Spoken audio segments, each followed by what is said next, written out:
Hi friends, ഇന്ന് ഞാൻ review ചെയ്യുന്നത് സ്വിസ് ബ്യൂട്ടിയുടെ real makeup base highlighting primer ആണ്. And this one is in the shade pink pink. ഈ പ്രൈമറിന് ഒരു വാട്ടർ ബേസ്ഡ് ഫോമുലയാണ് കേട്ടോ ടെക്സ്ചർ വരുന്നത്. And it's also an illuminating and light weight primer. ഈ പ്രൈമർ ലൈറ്റ് വെയ്റ്റ് ആയതുകൊണ്ട് തന്നെ സ്കിന്നിൽ ഈസി ആയിട്ട് ബ്ലെൻഡ് ആവുന്നുണ്ട്. മാത്രമല്ല it gives a natural glow. And also സ്കിന്നിനെ നല്ല പോലെ ഹൈഡ്രേറ്റഡ് ആൻഡ് മോയ്സ്ചറൈസ്ഡ് ആക്കി വെക്കുന്ന പോലെ ഫീൽ ചെയ്യുന്നുണ്ട്.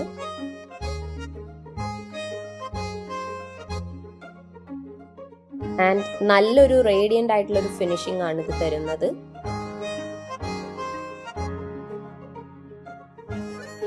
കണ്ടോ, you can clearly see the difference. And those who want a radiant glow, this primer is a good choice. Subscribe for more videos. Bye.